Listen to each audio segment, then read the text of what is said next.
എല്ലാവർക്കും നമസ്കാരം. സുഭാഷിതം ഡിജിറ്റൽ ചാനലിലേക്ക് സ്വാഗതം.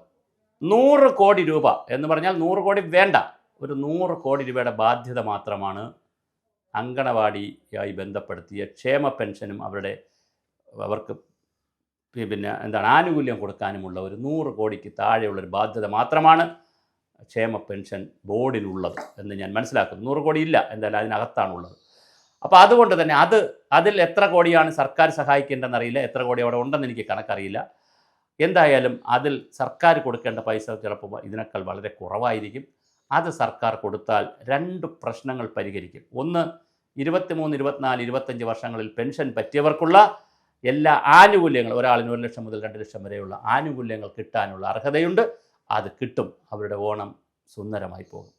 രണ്ടാമത്, 300 പേരുടെ പെൻഷൻ്റെ ഫയൽ മന്ത്രിയുടെ ഓഫീസിലാണുള്ളത്. അത് തീരുമാനമായാൽ അവർക്ക് കൂടി പെൻഷൻ കിട്ടും.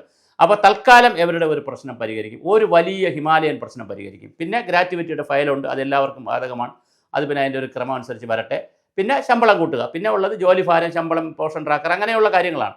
അത് പിന്നെ വേറൊരു സ്ട്രീമായി. അങ്ങനെ 3-4 സ്ട്രീമിലേക്കാണ് അങ്കണവാടികളുടെ കാര്യം കിടക്കുന്നത് ഇപ്പോഴും. പക്ഷേ പല ജില്ലകളിലും പാസ്ബുക്ക് തിരിച്ചു കൊടുക്കുന്നില്ല. എന്നെ ഒരുപാട് അമ്മമാർ, ഒരുപാട് സഹോദരിമാർ എന്നെ വിളിക്കുന്നുണ്ട്. അമ്മമാരാണ് വിളിക്കുന്നത്, കാരണം എല്ലാവരും 70 വയസ്സൊക്കെ ആയവരാണ്, 70-75 വയസ്സായവരാണ്. ഞങ്ങൾ മരിച്ചു പോകുന്നതിന് മുമ്പ് ഞങ്ങൾക്ക് പെൻഷൻ കിട്ടുമോ സാറേ? ഞങ്ങൾ മരിച്ചു പോകുന്നതിന് മുമ്പ് ഞങ്ങൾക്ക് പാസ്ബുക്ക് ഒന്ന് കാണാൻ പറ്റുമോ? ഞങ്ങളെ പാസ്ബുക്ക് ഞങ്ങൾക്ക് തിരിച്ചു തരുമോ? ഇങ്ങനെയൊക്കെയുള്ള ഒരുപാട് പേരുടെ വോയിസാണ് വന്നിരിക്കുന്നത്. ഇതെല്ലാം എടുത്ത് കൊടുക്കുന്നത് ശരിയല്ലല്ലോ എന്ന് വിചാരിച്ചിട്ടാണ്. ഒരു സങ്കട കടൽ തന്നെയാണ്, കണ്ണീരിൻ്റെ കടൽ തന്നെയാണ് അങ്കണവാടി പെൻഷൻ പറ്റിയവരുടെ കാര്യം. അത് പറയാതിരിക്കാൻ നിവർത്തിയില്ല.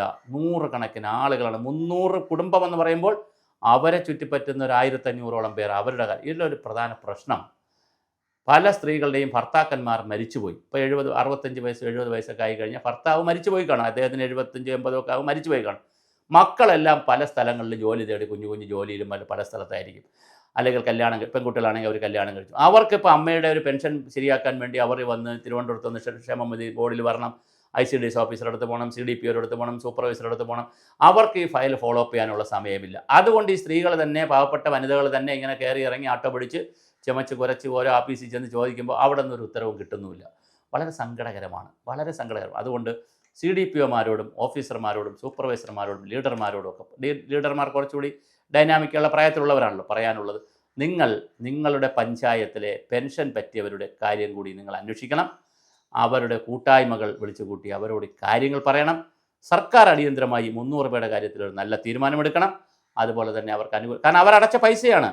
ഇനി മറ്റൊരു പ്രധാനപ്പെട്ട കാര്യം, ഇവരടച്ച പൈസയെങ്കിലും തിരിച്ചു കൊടുക്കൂ. സർക്കാരിൻ്റെ ഷെയർ തിരിച്ചു കൊടുക്കുന്നതിൽ സർക്കാരിൻ്റെ ഷെയറും മറ്റു കാര്യങ്ങളൊക്കെ അവിടെ നിൽക്കട്ടെ. അടച്ച പൈസയെങ്കിലും തിരിച്ചു കൊടുക്കുക എന്നുള്ളതാണ്.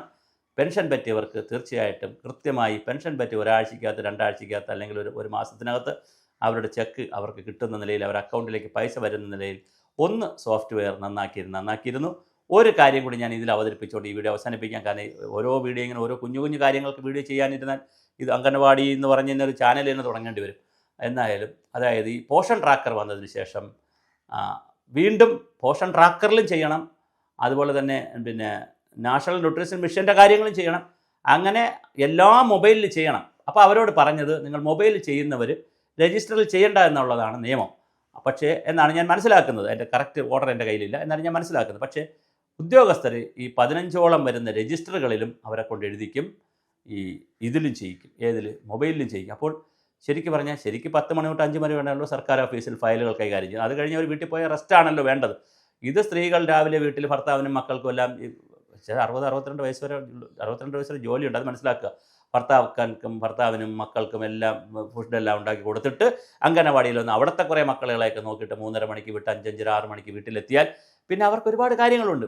ചെറുപ്പക്കാരാണെങ്കിൽ ഭർത്താവിൻ്റെ ശാരീരിക ആവശ്യങ്ങൾ, അവരുടെ ശാരീരിക ആവശ്യങ്ങൾ, ഒരുപാട് കാര്യങ്ങളുണ്ട് സ്ത്രീകളെ സംബന്ധിച്ച്. വീട്ടിലെ കാര്യം, വൃത്തിയാക്കൽ, പാത്രം കഴുകൽ, ഭക്ഷണം ഉണ്ടാക്കൽ വളരെ വലിയ പ്രശ്നമാണ് സ്ത്രീകളെ സംബന്ധിച്ച്. ഇതെല്ലാം ചെയ്യാൻ സമയമില്ലാതെ അയൽവക്കക്കാരെയും വീട്ടുകാരെയൊക്കെ കൂടെ ബന്ധിപ്പിച്ചുകൊണ്ടിരുന്ന് മൊബൈൽ ഇങ്ങനെ കുത്തിക്കളിക്കേണ്ടി വരും.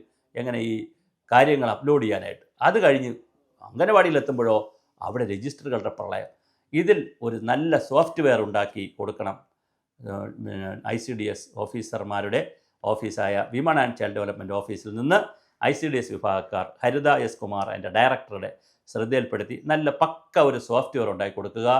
അത് കേന്ദ്ര ഗവൺമെൻറ്റിൻ്റെ പരിപാടിയാണ്. പോഷൻ ട്രാക്കർ കേന്ദ്ര ഗവൺമെൻറ്റിൻ്റെ ആണെങ്കിൽ അവരുമായിട്ട് കൂടെ ടൈപ്പ് ചെയ്തിട്ട് ഒരൊറ്റ സോഫ്റ്റ്വെയർ, ഒരു മൊബൈൽ ആപ്പ് ഉണ്ടാക്കി കൊടുക്കുക, അതിലെല്ലാം ചെയ്യട്ടെ. അല്ലാതെ വീണ്ടും വീണ്ടും രജിസ്റ്ററുകൾ മെയിൻറ്റെയിൻ ചെയ്ത് രജിസ്റ്ററുമുണ്ട് ഇതുമുണ്ട് എല്ലാം കൂടി ഒരു കൺഫ്യൂഷനാണ്. അത് വരാതിരിക്കട്ടെ. അപ്പോൾ ഒരു 100 കോടിക്ക് താഴെയുണ്ടെങ്കിൽ അംഗനവാടികളുടെ ഓണം കുശാലാകും. അതിന് ക്ഷേമനിധി ബോർഡിലുള്ളതിനേക്കാൾ ഉള്ള പണത്തിൻ്റെ ബാക്കി കൊടുക്കാൻ കേരള സർക്കാർ തയ്യാറായാൽ എല്ലാവരുടെ ഓണം പോലെ വനിതകളുടെ ഓണവും വളരെ മനോഹരമായിരിക്കുമെന്ന് നമുക്ക് വിശ്വസിക്കാം.